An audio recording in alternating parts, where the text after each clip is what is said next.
नमस्कार, भारत समाचार देख रहे हैं आप और मैं हूं आपके साथ प्रियव्रत दीक्षित। चलिए उत्तराखंड की खबरों की ओर रुख कर लेते हैं। देहरादून से खबर है, जहां पर सीएम पुष्कर सिंह धामी ने मुख्यमंत्री आवास स्थित मुख्य सेवक सदन में प्रदेश के दायित्वधारियों से संवाद किया और इस दौरान सीएम ने कहा कि हम सभी को मिलकर राज्य के समग्र विकास के लिए कार्य करना है। उन्होंने कहा कि सरकार की योजनाओं का लाभ अंतिम पंक्ति तक के लोगों तक पहुंचाने के लिए अपने दायित्वों से संबंधित योजनाओं का दायित्वधारी नियमित अनुश्रवण करें और साथ ही क्षेत्र में भ्रमण के दौरान योजनाओं का फीडबैक भी लें।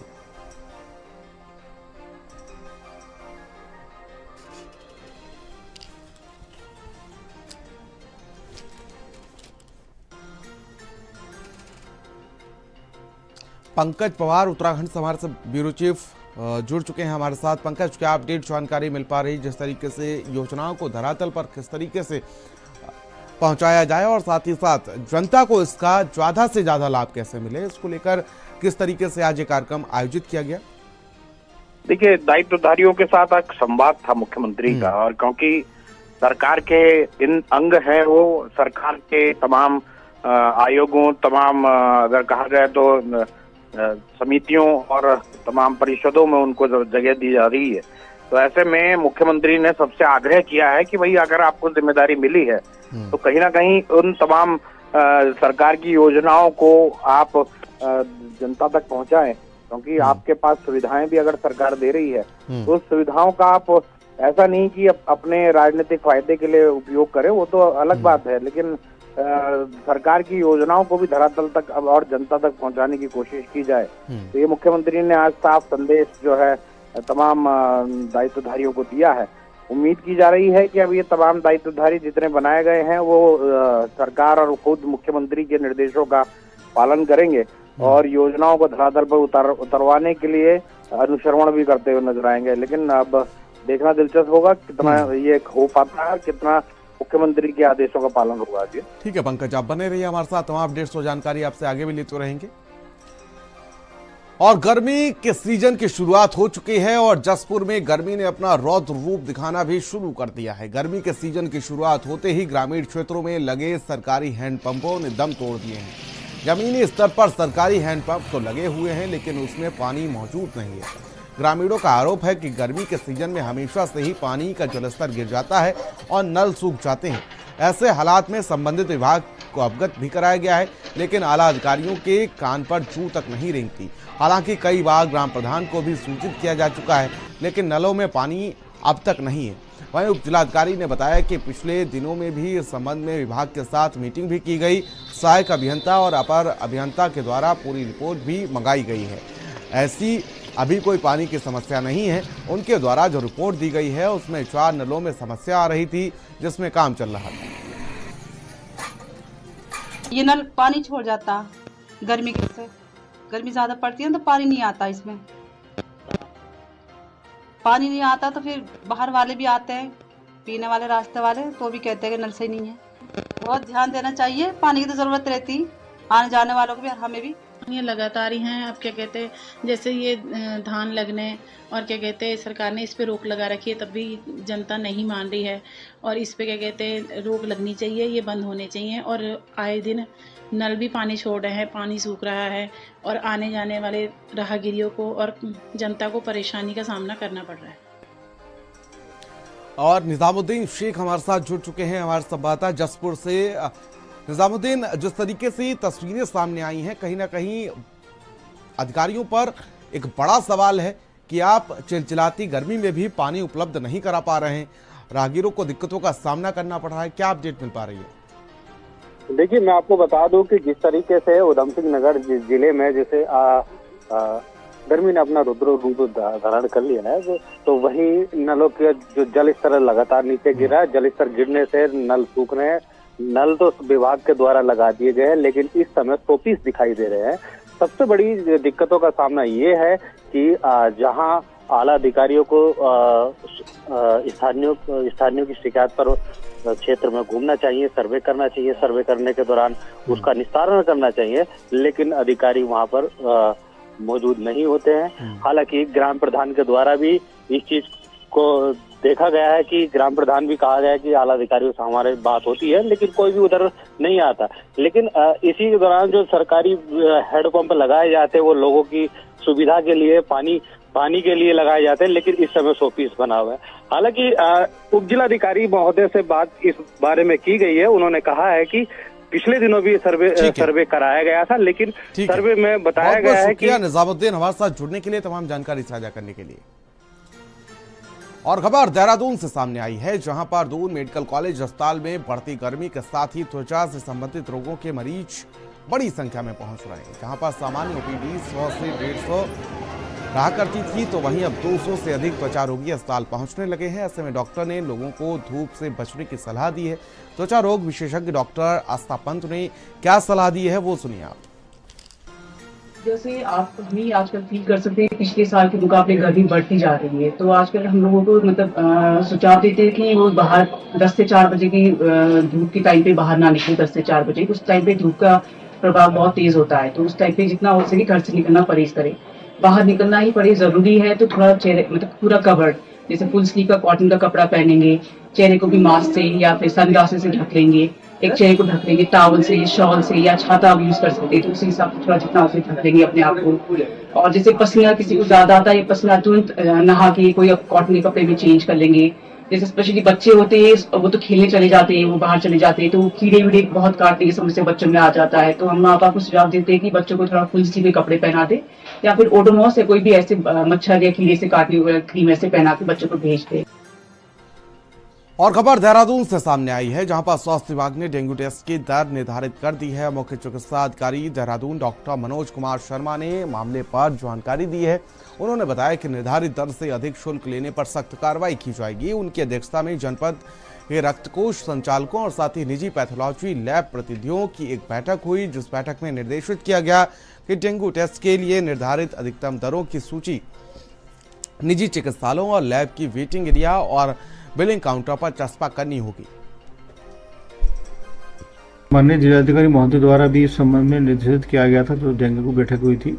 और उसके बाद कल हमने सभी ब्लड बैंक और पैथोलॉजी लैब के साथ जो प्राइवेट हैं उनके साथ में हमने बैठक की। गवर्नमेंट के पैथोलॉजी के लोग भी थे और प्राइवेट के भी थे, तो इस संबंध में उनसे सलाह मशवरा भी किया गया। कुछ दरें जो पूर्व से निर्धारित थी वो हमारे द्वारा पूर्व में उसके लिए जारी भी कर दिए गए हैं रेट। जैसे हम एलाइजा टेस्ट की बात करें तो हमने कहा था कि 1000 रुपये तो जो नॉन NABL लैब है वो उनके द्वारा ली जाएंगे, और 1100 रुपये जो NABL लैब उनके द्वारा ली जाएंगे। चलिए खबरों में आगे बढ़ेंगे। और देहरादून से बड़ी अपडेट सामने आ रही है, जहां पर आपको बता दें पुलिस ने सत्यापन अभियान चलाया है और साथ ही बाहरी व्यक्तियों किराएदारों का सत्यापन अभियान चलाया है और सत्यापन किया गया है। सत्यापन न करने वाले 35 भवन स्वामियों के चालान काटे गए हैं। 3,50,000 का जुर्माना लगाया गया है। पटेल नगर क्षेत्र में चलाया गया सत्यापन अभियान।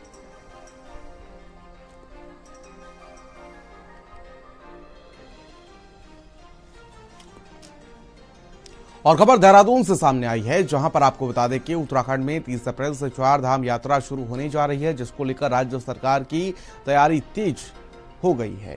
साथ ही मुख्यमंत्री पुष्कर सिंह धामी ने अधिकारियों को निर्देश दिए हैं कि यात्रा में आने वाले श्रद्धालुओं को किसी तरीके की कोई असुविधा ना हो, इसके लिए सभी व्यवस्थाएं दुरुस्त कर ली जाएं। मुख्यमंत्री ने कहा कि पिछले वर्ष की यात्रा के अनुभव के आधार पर लगातार तैयारियां जारी हैं और अंतिम चरण में जो बचे हुए काम है वो जल्द पूरे कर लिए जाएंगे।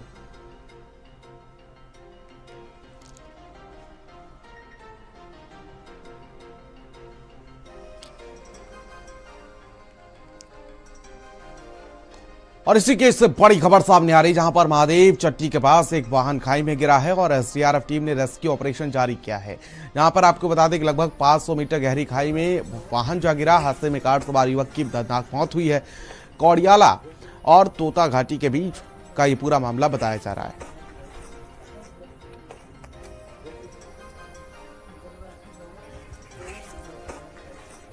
तो महादेव चट्टी के पास वाहन खाई में गिरा है। तस्वीरें आप देख सकते हैं, बड़ा हादसा हुआ है जहां पर एक वाहन जो है वो खाई में गिरा है। ऋषिकेश से खबर है, हादसे में कार सवार युवक की दर्दनाक मौत की खबर सामने आई है। तस्वीरों में आपको दिखा दें किस तरीके से गहरी खाई में एक वाहन गिरा है। SDRF टीम ने रेस्क्यू ऑपरेशन जारी किया है। ये बड़ी अपडेट आप तक पहुंचा दें, जहां पर आपको बता दें कि SDRF की टीम लगातार रेस्क्यू करने में जुटी हुई है। महादेव चट्टी के पास वाहन खाई में गिरा है। ये बड़ी अपडेट, बड़ी जानकारी। महादेव चट्टी के पास एक वाहन खाई में गिरा है। हादसे में कार सवार युवक की दर्दनाक मौत की खबर सामने आई है।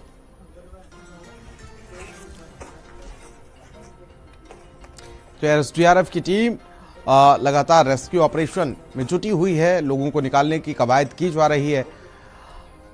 तो वहीं महादेव चट्टी के पास एक वाहन खाई में गिरा है।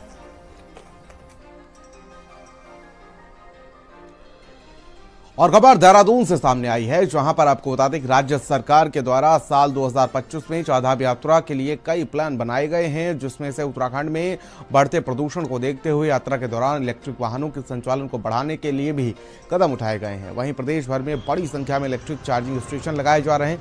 आपको बता दें कि GMVN में भी 34 चार्जिंग स्टेशन लगाने का टारगेट राज्य सरकार का था, जिसमें से 21 चार्जिंग स्टेशन पूरी तरह से ऑपरेशनल बताए जा रहे हैं और उपयोग किए जा सकें। वहीं कुछ चार्जिंग स्टेशन अभी तक नहीं लग पाए हैं। हालांकि GMVN के मैनेजिंग डायरेक्टर के अनुसार चारधाम यात्रा के मुख्य रूट पर सभी GMVN के गेस्ट हाउस में चार्जिंग स्टेशन लग चुके हैं। वहीं बाकी बचे स्टेशन को भी जल्द लगा दिया जाएगा। देखिए, हमारे 21 चार्जिंग स्टेशन पूर्णतः ऑपरेशनल हैं और 3 चार्जिंग अब स्टेशन अगले 2 से 3 दिन में और तैयार हो जाएंगे। कुल 34 लगाए जाने थे, उसमें से 24 हमारे रेडी हैं और अगले 1 महीने में बचे हुए भी तैयार हो जाएंगे। तो एक प्रकार से देखा, जितने हमारे इंपॉर्टेंट गेस्ट हाउस हैं जो इस रूट पर हैं, जिनकी लोकेशन बहुत इंपॉर्टेंट है और बिल्कुल ऑन द वे है, वो सारे तैयार हैं। और खबर हरिद्वार से, जहां पर ग्रीन कार्ड बनवाने के लिए गाड़ियों की लंबी कतारें लगी हुई हैं। उत्तराखंड में विश्व प्रसिद्ध चारधाम यात्रा 30 अप्रैल से शुरू हो रही है और इसी के साथ हरिद्वार में वाहनों के ग्रीन कार्ड बनवाने की प्रक्रिया भी तेज हो गई है। दरअसल ग्रीन कार्ड एक प्रकार का प्रदूषण नियंत्रण प्रमाण पत्र है, जो सुनिश्चित करता है कि वाहन पर्यावरण के अनुकूल है और इसी के चलते हरिद्वार के ARTO कार्यालय पर इन दिनों भारी भीड़ देखने को मिल रही है। ग्रीन कार्ड को लेकर ARTO कार्यालय के प्रशासनिक अधिकारी निखिल शर्मा ने क्या जानकारी दी है, वो सुनिए। इस बार चारधाम यात्रा के मद्देनजर हमने जो हमारे विभाग के सामने जो ग्राउंड है, वहाँ पे ग्रीन कार्ड के लिए व्हीकल इंस्पेक्शन की फैसिलिटी रखी है। अभी तक जो ग्रीन कार्ड है हमारे यहाँ, लगभग 1300 ग्रीन कार्ड बन चुके हैं, अप्रूव हो चुके हैं और अब बाहर से भी जो वाहन हैं उनके भी ग्रीन कार्ड बनना शुरू होंगे, जो बाहरी राज्यों के हैं।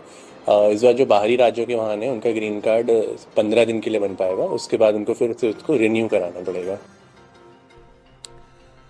और ऋषिकेश के मुनिकरेती, तपोवन और साथ ही शिवपुरी क्षेत्र में यात्रा और पर्यटन सीजन सुचारू रूप से चलाने के लिए टिहरी प्रशासन राफ्ट पर नंबर डालने के प्लान बना रहा है और साथ ही जिन वाहनों से राफ्टिंग पॉइंट्स पर पहुंचती है उनमें से भी परिवर्तन की बात की जा रही है। इस संबंध में राफ्ट एसोसिएशन के साथ टिहरी प्रशासन की ओर से बैठक की जा चुकी है। आगामी चारधाम यात्रा और पर्यटन सीजन में यदि क्षेत्र में ट्रैफिक का दबाव बढ़ा तो टिहरी प्रशासन की ओर से जल्द ही ये प्लान लागू कर दिया जाएगा।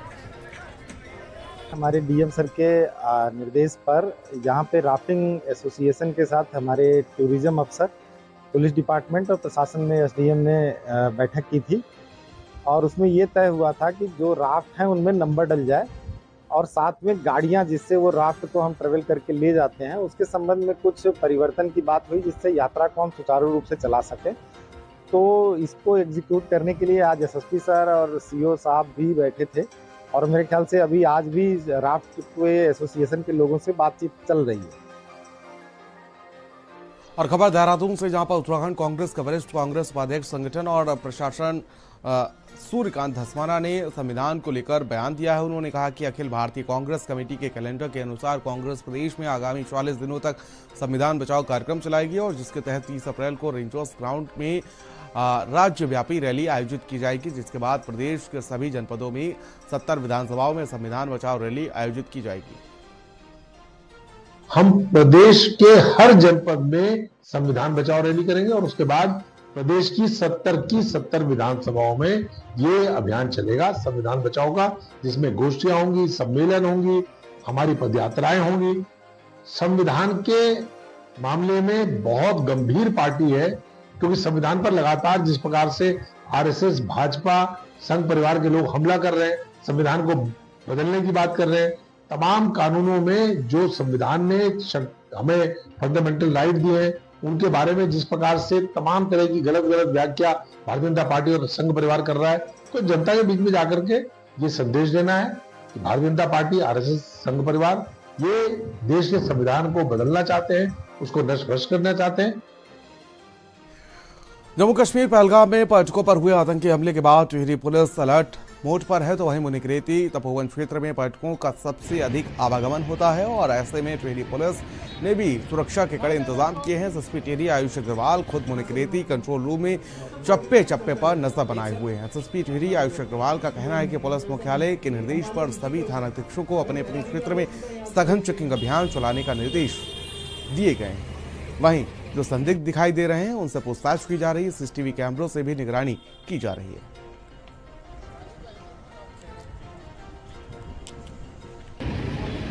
देखिए, इसमें पुलिस मुख्यालय के स्तर से भी निर्देश जारी किए गए हैं और सभी थानाध्यक्ष को निर्देशित किया गया है कि अपने अपने क्षेत्र में सघन चेकिंग करें। जो भी बाहर से आकर व्यक्ति रह रहे हैं उनको सत्यापन किया जाए और जो भी हमारे पब्लिक प्लेसेस हैं वहां पर लगातार गश्त की जाए। अलर्ट मोड पर सभी को रखा गया है। और पौड़ी में हाल ही में हुए सड़क हादसे के मद्देनजर परिवहन विभाग द्वारा शहर के विभिन्न क्षेत्रों में विशेष चेकिंग अभियान चलाया जा रहा है और इस अभियान के तहत कुल 11 वाहनों के चालान किए गए हैं। परिवहन कार्य अधिकारी विजय कुमार ने जानकारी देते हुए बताया कि सड़क हादसे के बाद विशेष सतर्कता बरती जा रही है। अभियान के दौरान स्कूली बसों और अन्य वाहनों की गहन जांच की गई। यातायात नियमों का उल्लंघन करने वालों के खिलाफ सख्त कार्रवाई करते हुए चालान किए गए।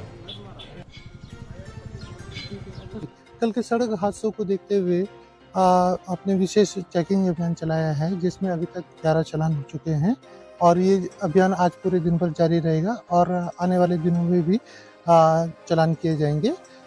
हालांकि हम नियमित रूप से चेकिंग करते हैं। इसमें आज हमने विशेष रूप से स्कूली वाहनों को फोकस किया है और उनमें जो भी कमियां पाई जा रही हैं उनके चालान किए जा रहे हैं। इस सरकार की तरफ से और प्रशासन की तरफ से समय समय पे जन जागरूकता अभियान चलाए जाते हैं, परिवहन यातायात से संबंधित और अन्य चीज़ों के भी समय समय पे जो है जन जागरूकता के अभियान चलते हैं।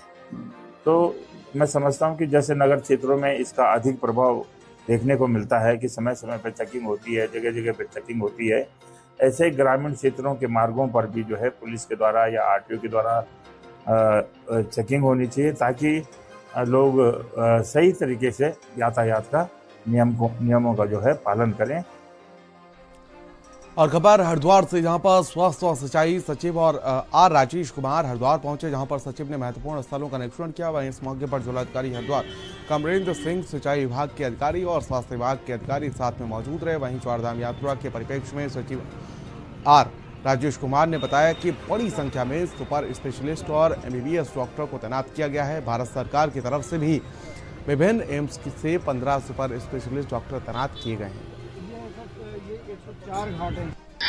देखिए, अभी तो हम निरीक्षण कर ही रहे हैं और इरिगेशन विभाग के जो काम हैं जो उनके तहत कराए जाने हैं, जिसमें पुराने काम भी हैं और उन कामों की मरम्मत भी होनी है और नए काम भी टेकअप होने हैं, तो उन कामों का भी निरीक्षण किया जा रहा है।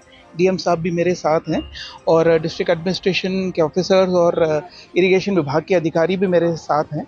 तो अभी 3-4 जगह हमने साइट विजिट किया है और इसमें जो प्रमुख घाटें हैं जहाँ पे मरम्मत के काम इत्यादि होने हैं उसका निरीक्षण किया गया और जो नए घाट अभी बनने हैं उसकी भी काफ़ी अपार संभावनाएं हैं, उनको भी हम लोग अभी देखेंगे। और